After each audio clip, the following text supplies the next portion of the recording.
My name is Michael Turner, and I used to believe I had it all. A stable career as an engineer, a warm home in North Carolina, and a marriage that had weathered 25 years of storms. Laura, my wife, was a high school English teacher, a passionate one. She loved words the way I loved numbers and circuitry. And for most of our marriage, that contrast worked. It balanced us, or so I thought. Our two daughters, Emily and Sarah, were the center of our universe. When they both got into prestigious universities up north, Brown and Boston University, I was immensely proud. They earned their spots through hard work and scholarships, and even though part of me wished they had chosen somewhere closer, I understood their desire to stretch their wings. I told myself this was a good thing, an opportunity for Laura and me to find each other again, to rediscover the love that had always been there, even if it had gone a little quiet over the years. I pictured slow dinners, weekend getaways, and maybe even late-night walks under the stars. After all those years of sacrificing for our kids, it was finally our turn.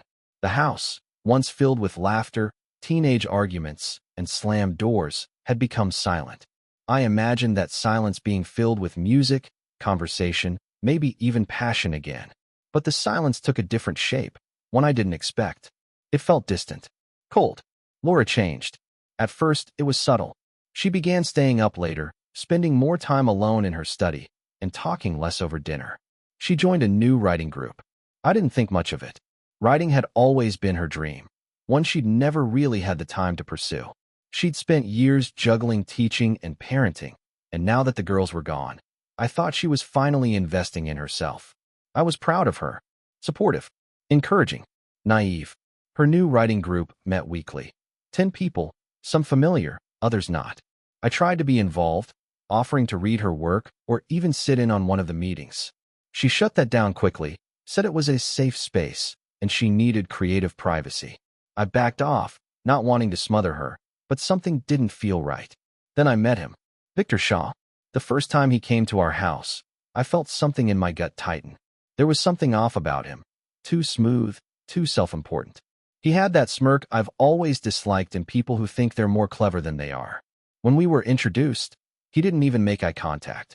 Just said, "So, Michael, what's your profession?" Laura shot me a look as if to warn me not to say anything stupid.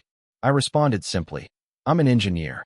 He gave me a half smile, more like a smirk, and then turned away. I started noticing things after that. Small, seemingly innocent things. The way Laura and Victor shared inside jokes the rest of the group didn't understand. How their conversations often drifted into whispers. How she laughed more with him than she had with me in years. They had a rhythm, a strange, offbeat rhythm, that didn't include me. I tried to brush it off. Told myself I was imagining things. After all, we'd been married for over 2 decades. We'd built a life together. We'd seen each other through career changes, health scares, even the death of her father. You don't just throw all that away for a writing buddy. Still, the doubt crept in like water through a crack in the foundation. Slow, steady, and dangerous. One night, they held a group meeting at our house. I stayed out of the way, working on a project in the next room with the door cracked open. I couldn't help but overhear the conversation. They were discussing the lifestyles of famous writers, how so many of them were alcoholics, how their greatest inspiration came from chaos, affairs, heartbreak. Then I heard Laura's voice. "Oh, absolutely," she said, with a laugh that didn't sound like hers. "It's the intensity and the thrill of the unknown, the excitement of keeping it all hidden. That's where the real inspiration lies." Some of the group chuckled. Others stayed quiet. I didn't move. I couldn't. Her words hit me like a slap. It was like she wasn't my Laura anymore. The woman who used to help our daughters with science fair projects, who cried during Pixar movies, who used to fall asleep beside me with a book in her hand, was now romanticizing infidelity. I wanted to walk in there, flip the table, and demand answers. But I didn't. I stayed quiet, listening to every word, every giggle, every line of flirtation that passed between her and Victor. Later that night, I confronted her, not directly, but carefully. I told her something felt different, that I missed her. She smiled, kissed my cheek, and told me not to worry. "I'm just excited about writing again," she said. "Don't read too much into it." But I was reading into it. Every look, every laugh, every lie she hadn't told yet, but that I could feel coming. Something was wrong, deeply wrong, and I was done ignoring it. After that night, I couldn't shake the unease. Laura's words during the group discussion haunted me. That strange glint in her eyes, the way she romanticized secrets and forbidden passion. I kept hearing it in my head like an echo I couldn't silence. I tried to move past it. I convinced myself it was just talk, writer nonsense meant to sound edgy and inspired. But deep down, something inside me was already breaking loose. Something quiet, but dangerous. The weeks rolled on, and with each passing day, the distance between us grew wider. Our conversations became shorter. Her phone calls became longer.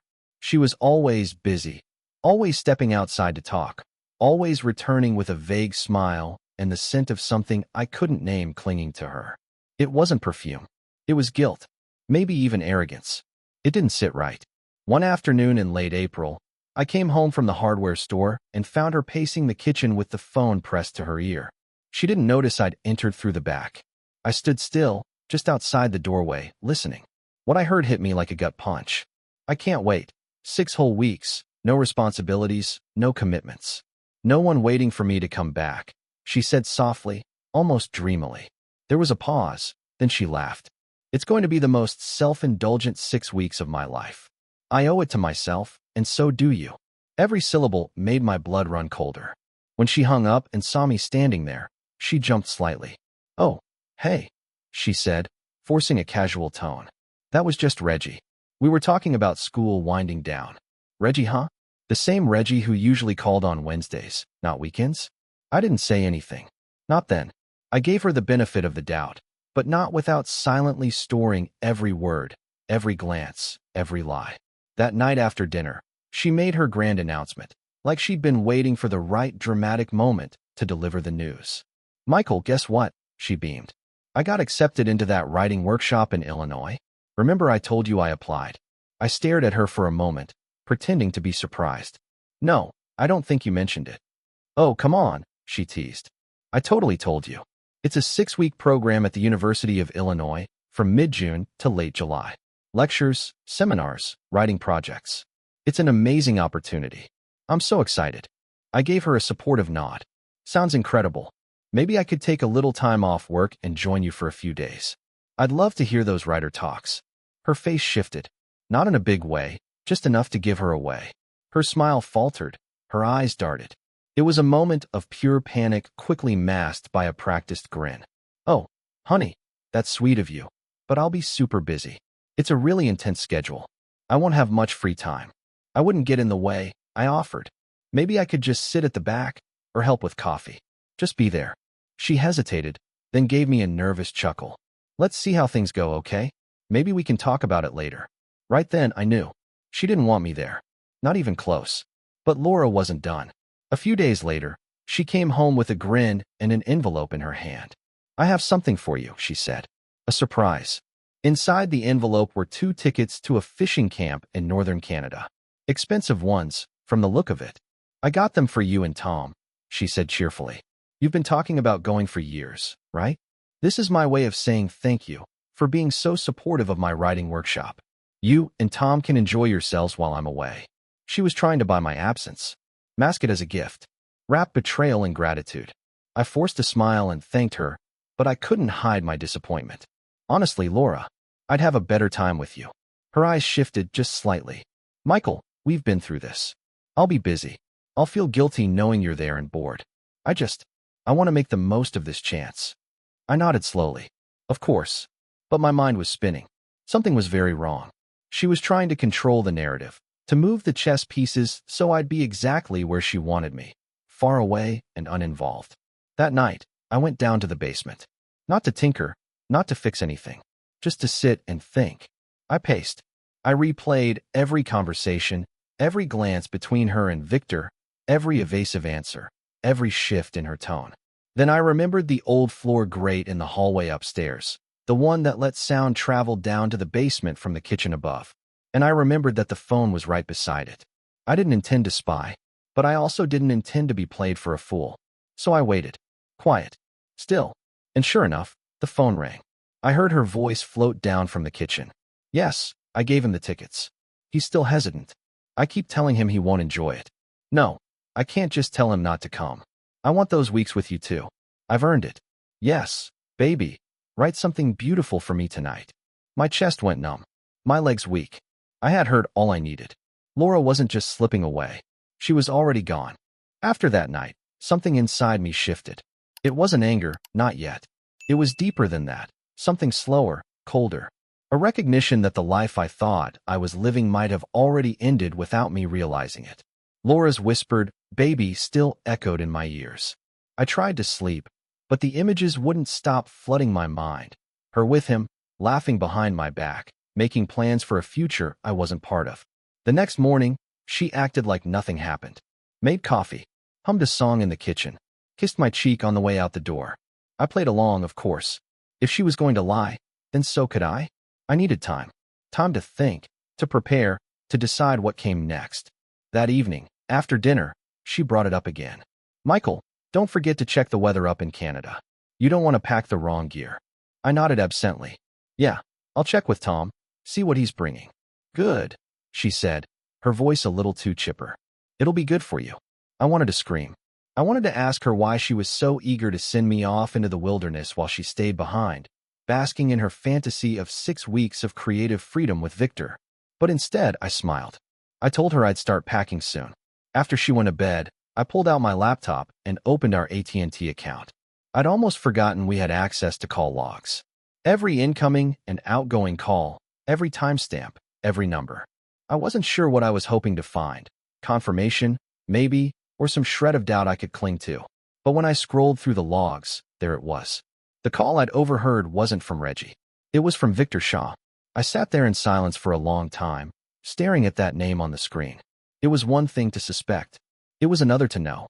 It hit differently, like the first crack in a windshield. You don't know how deep it runs, but you know it's spreading. Still, I didn't confront her. Not yet. Something told me she wasn't done lying. I needed to know just how far she was willing to go. A few days later, she upped the act. Came home with a shopping bag full of hiking socks, a new thermal vest, and a topographic map of the Canadian Lake region. "I thought this would help you plan your fishing trip," she said, grinning. "You really went all out." "Well, I feel bad. You're letting me chase my dreams, and I wanted to make sure you got a little escape of your own." She kept throwing that word around. Escape. As if this was just some temporary break from reality. Like she could push pause on our marriage, go live some alternate life, and then come back to the same man she left behind, none the wiser. That night, I called Tom. I didn't go into detail, just said I needed to talk, face to face. He's been my closest friend since high school, the one guy I knew wouldn't try to sugarcoat anything. We met at his place the next night. As soon as I started talking, his face changed. "You're kidding me," he said. "No way, Laura. She'd never cheat on you." I didn't respond. Just handed him my phone and showed him the call log. The time. The number. He leaned back in his chair. Well, hell. We didn't talk much after that. Just sat there, two old friends, the air heavy between us. Sometimes, silence is all you need when the truth is too loud. After a while, Tom said, "So what are you going to do?" I sighed. "I'll talk to her. Lay it all out. Tell her I know about the call, the way she's been acting. I'll give her a chance to explain herself. But I don't think she will. She'll deflect.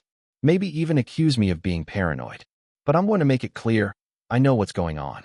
And if she keeps pushing me away, if she keeps lying, then she'll have to live with what comes next." Tom didn't say anything for a long moment. Then he reached into the fridge and pulled out 2 beers. He cracked them open, handed me one, and said, "Well, you've always been a better man than I would have been. Just be sure of what you want before you pull that trigger." I stayed at his place for a few hours that night. We didn't solve anything, but at least I didn't feel alone. When I got home, Laura was already asleep, or pretending to be. I stood at the foot of the bed for a while, looking at her. Her breathing was steady, peaceful, as if she didn't have a care in the world. I lay down beside her, careful not to touch, careful not to let the anger show. She had her secrets, but now so did I. The next morning, she kissed me on the forehead like everything was normal, like there wasn't a growing chasm between us, like she hadn't whispered sweet nothings to another man and plotted 6 weeks of deceit behind my back. I smiled, just enough to keep her unsuspecting, and watched her drive off to school. The moment her taillights disappeared, I walked back into the house, locked the door, and called in sick to work. I wasn't sick, not physically, but something inside me was breaking. Slowly, painfully, and without pause. I sat in the kitchen, her favorite mug still sitting in the sink, and thought about what I'd become. A man who had traded in trust for suspicion. A husband who no longer believed his wife was his partner, but a stranger with a secret. And worse, the liar. One that was smiling at me across the dinner table every night. The decision came to me like a cold gust of wind. I needed proof. Not just a phone log. Not just the whispers through the floor grate. I needed something undeniable. Because if I confronted her now, she'd spin it. She'd lie. And maybe, just maybe, she'd convince me I was imagining it. That's what made it so terrifying. I still wanted to believe her. But I couldn't live in that twilight anymore. I remembered a co-worker who had gone through something similar. Quiet guy, kept to himself. His wife had been cheating on him for months, and he only found out through a private investigator. I had never thought I'd be the one making that call, but here I was, fingers trembling over the keypad, dialing a stranger to find the truth in my own home. The investigator, let's call him Connor, was discreet, professional, and methodical. After I told him what was happening, he asked for dates, locations, names. When I mentioned the University of Illinois writing workshop, his tone sharpened. That's good, he said.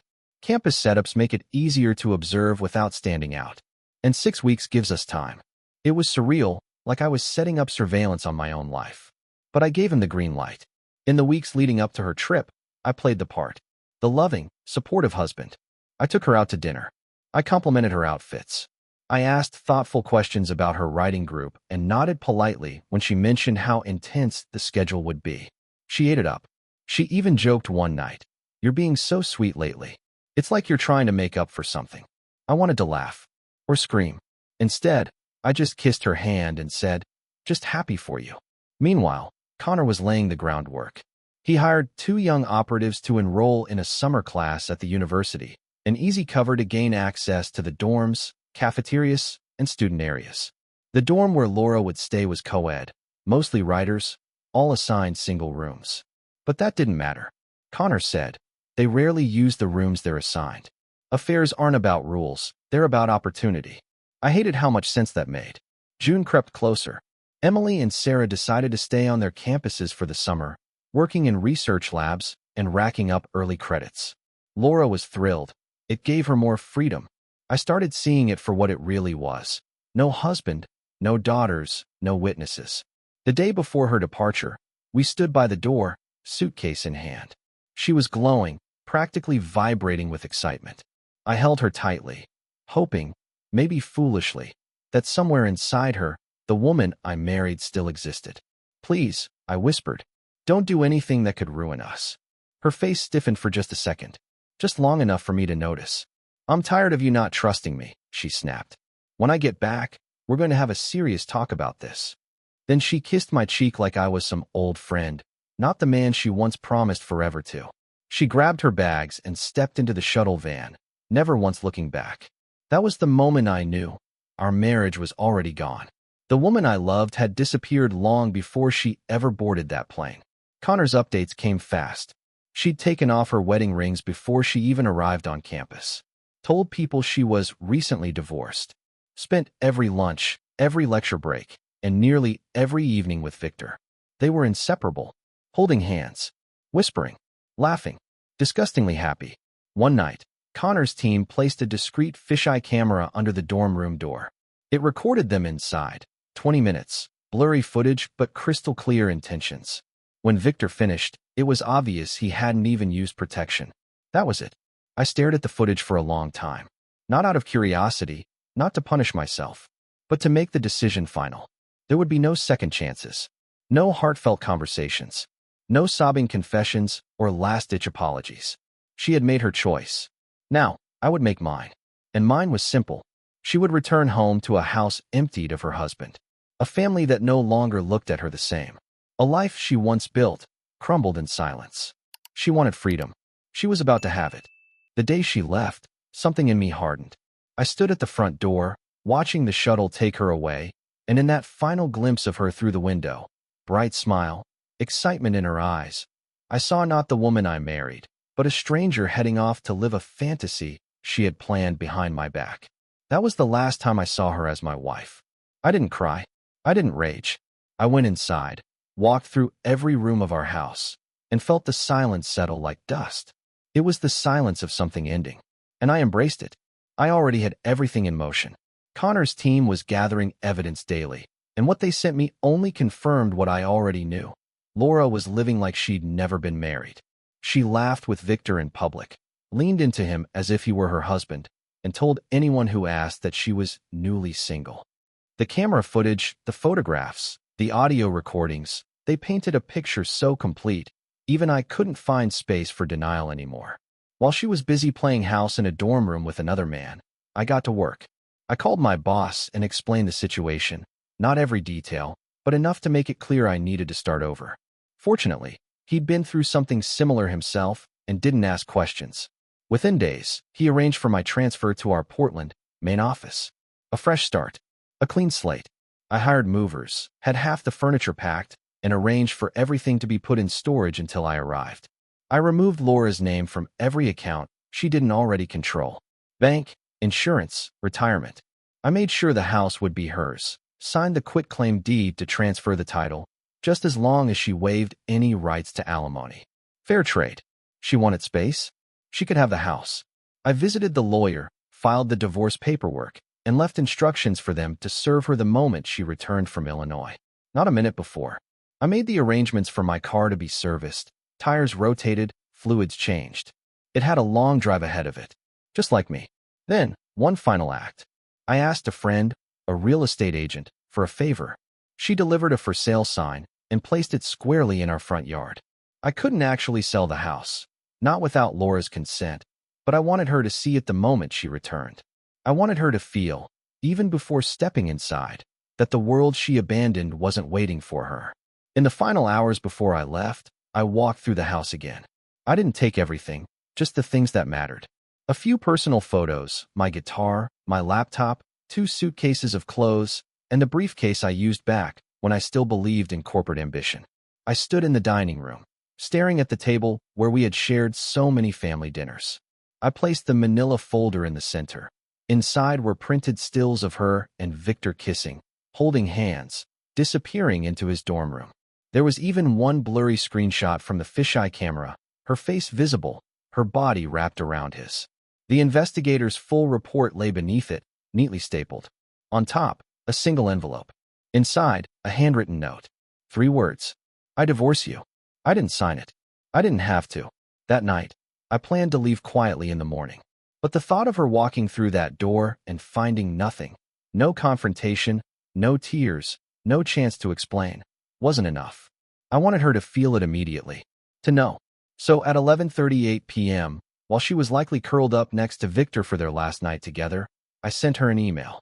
No subject line, just 3 photos. One of her on the dance floor, her arms around Victor, no ring on her finger. One of them walking hand in hand into his dorm room. And one from the camera, her expression frozen in a moment of betrayal. Attached was a single line of text. You threw away everything. Enjoy what's left. Then I powered off my phone. I didn't want to hear the excuses. I didn't want to read the panic. I loaded my bags into the car and drove through the night, the house shrinking in my rearview mirror until it vanished into the dark. I didn't look back.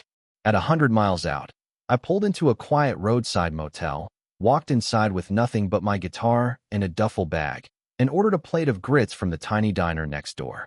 It was nearly 2 a.m. The place was empty, the server kind, the coffee terrible, but it felt right, real. As I sat there, stirring sugar into the cup, I realized something profound. Laura may have betrayed me, may have broken every vow she ever made, but I had survived it.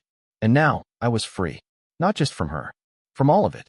I woke the next morning to a gray sky and the distant hum of trucks on the highway. The motel room smelled faintly of bleach and old carpet, but for once, I didn't care. I was far from home, far from her, and every mile I drove made the air feel lighter. I sipped burnt diner coffee and stared out the window, wondering what was happening back at the house. By now, Laura had probably landed. Maybe she was still with Victor, maybe they were laughing over breakfast, blissfully unaware of what waited for her. I pictured her returning to our neighborhood, seeing the for sale sign staked into the front yard, keys in hand, unaware the locks had been changed. I imagined the look on her face when she opened that manila envelope, and saw every moment she thought she'd hidden captured in color, documented, undeniable. And then the final blow, my note. She wouldn't be able to explain it away. But I still had one task that weighed heavier than all the others. Emily and Sarah. They didn't know. I had kept them in the dark, not out of fear, but out of pain. How could I sit them down and tell them their mother, the same woman who packed their lunches, helped with college applications, cried at their high school graduations, had spent her summer in a stranger's bed, pretending she didn't have a family? But they deserved the truth. They were grown now, and I refused to let them be blindsided by whatever story Laura might try to spin when she realized I was gone. So I drove north. First stop, Rhode Island. Emily's campus. I hadn't told her I was coming. When I texted her that I was nearby, she was thrilled. Dad, what a surprise. I'll give you the tour. Her smile, when she met me outside her dorm, reminded me of when she was 8 years old, holding a trophy from a science fair. Proud. Pure. She had no idea her world was about to shift. We walked around the quad, had coffee in the student union, and she introduced me to her friends.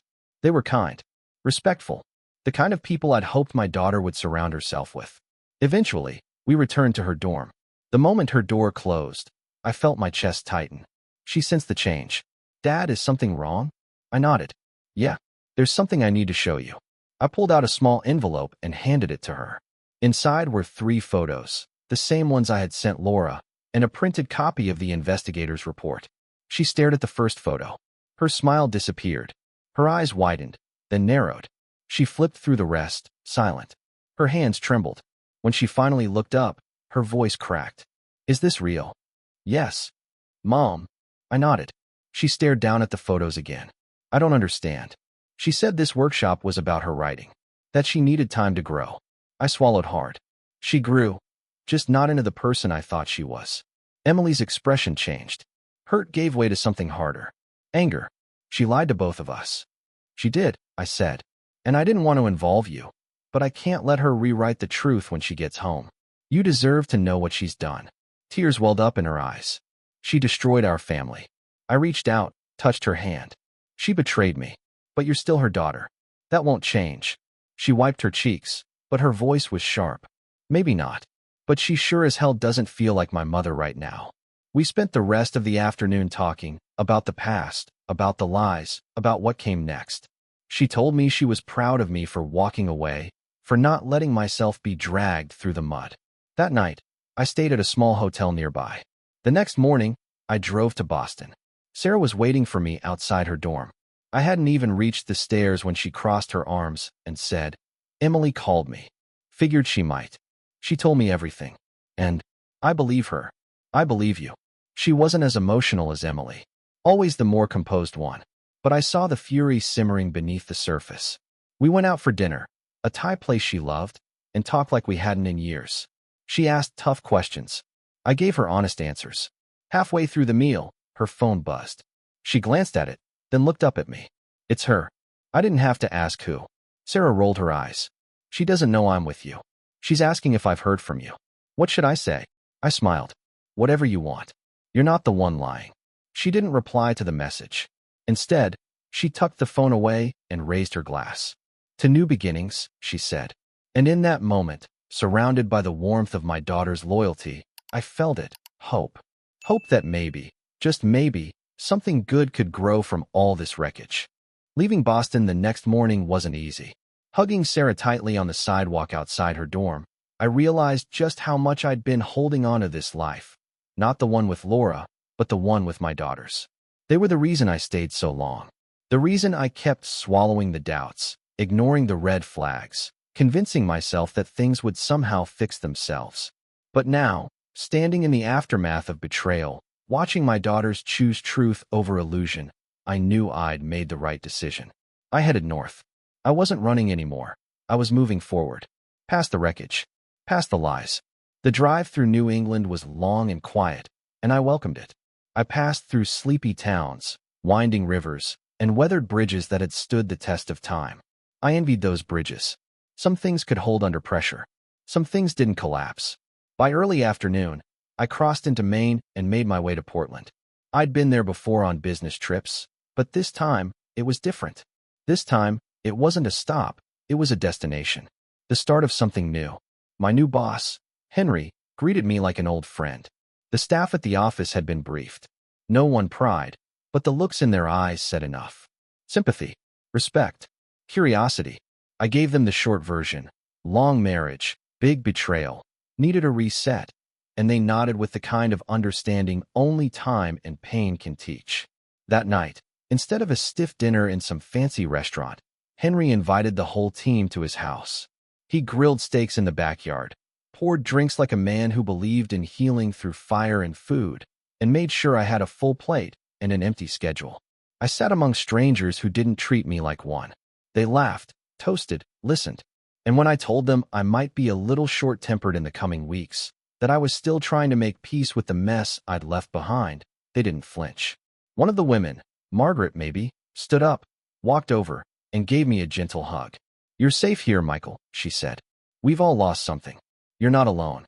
And for the first time in months, I actually believed it. Later that night, back in my hotel room, I powered on my phone for the first time since sending Laura that email. Unsurprisingly, it was flooded, dozens of missed calls, texts, emails. Most from her, some from mutual friends. I ignored hers at first. I couldn't stomach the sound of her voice or the false sweetness of her words. But I did check the messages from my daughters. They were short, but full of warmth. Emily wrote, "Proud of you, Dad. Always." Sarah sent, "Let me know when I can visit. I want to see where your new chapter begins." They had also shared my number with a few of their friends, bright, kind kids who sent messages like, "Your daughters are amazing. You raised them right. And if you ever want a terrible student-cooked dinner, we've got you covered." Their words lit something in me I hadn't felt in a long time. Connection. Community.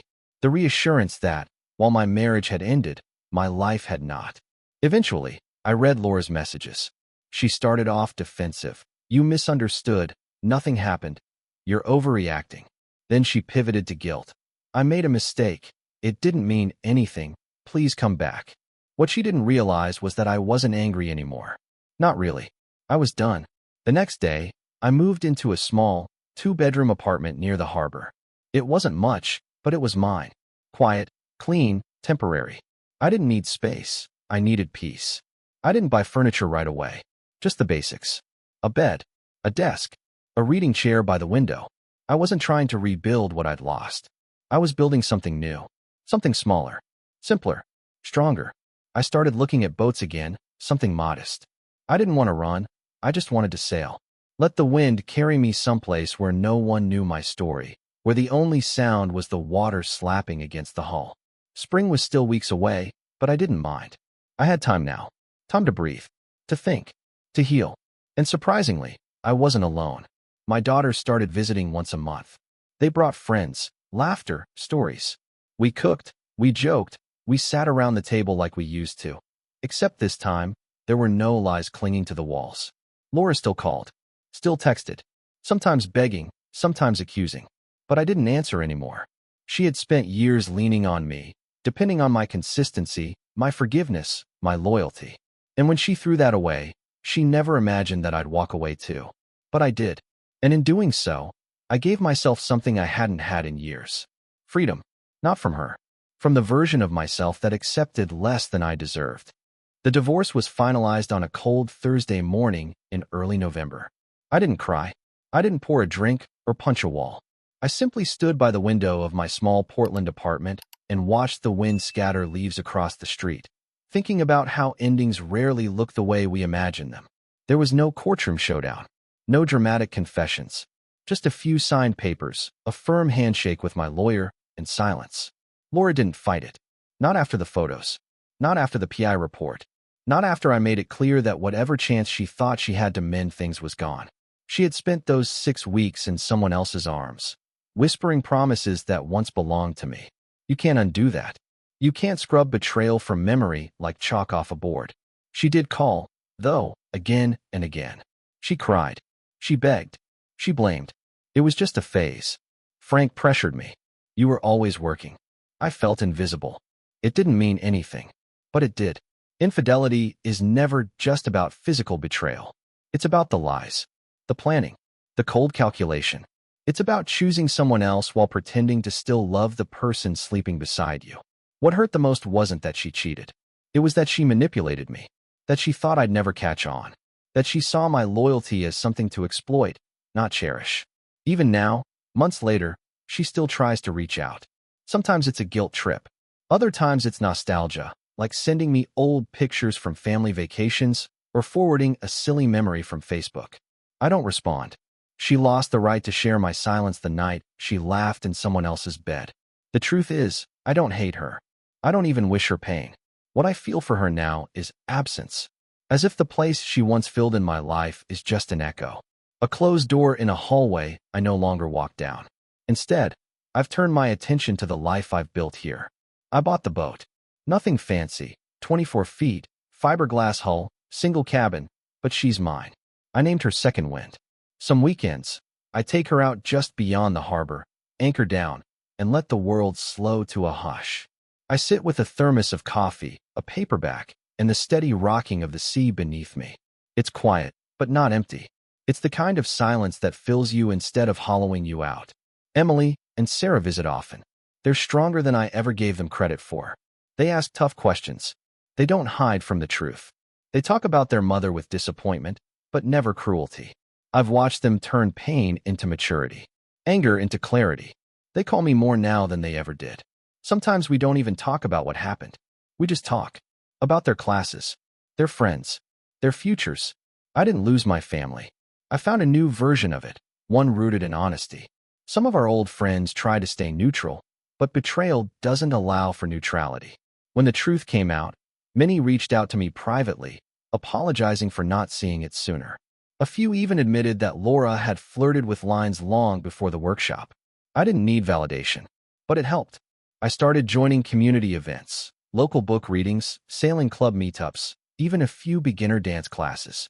I'm still clumsy as hell on my feet, but people laugh with me, not at me. I've even met a few women. One or two asked if I wanted to grab coffee. I'm not rushing into anything. I'm still learning to breathe again. But I'm not closed off, either. One afternoon, after a long sail, I stood on the deck of Second Wind, watching the sun dip low over the bay. The sky turned that brilliant amber shade, the kind that makes you believe in fresh starts. And I realized, for the first time in a long time, that I wasn't looking backward anymore. I had stopped asking why she did it, why she lied, why she let it all rot in the shadows instead of fighting for us. Because in the end, none of that matters. What matters is that I'm here. I survived it. I didn't let her betrayal define me. I didn't let bitterness consume me. I didn't become the man who breaks after being broken. Instead, I became the man who walks away, who starts over, who learns to trust himself again. And that, I've come to understand, is the deepest revenge of all. Not her pain, not her regret, not her endless apologies, but my peace, my quiet, my second wind. If there's one lesson I've taken from all of this, it's that peace of mind should never be sacrificed just to hold on to a relationship that's already broken. We, especially those of us in our later years, tend to endure, to stay, to preserve what's familiar because we fear change, fear loneliness, or believe the years we've invested are reason enough to remain. But time alone is not a reason to keep suffering. I spent a lifetime devoted to my family, my wife, my children, and I don't regret that. But when your partner stops protecting the home you built together, you must protect yourself. Forgiveness is a choice, but sometimes letting go is the true path to freedom. I learned that loyalty is a gift, and it should never be given to someone who takes it for granted. And perhaps most importantly, it's never too late to start over, no matter your age. Real peace doesn't come from others. It comes from the courage to face betrayal, to endure loss, and to keep walking forward with your head held high.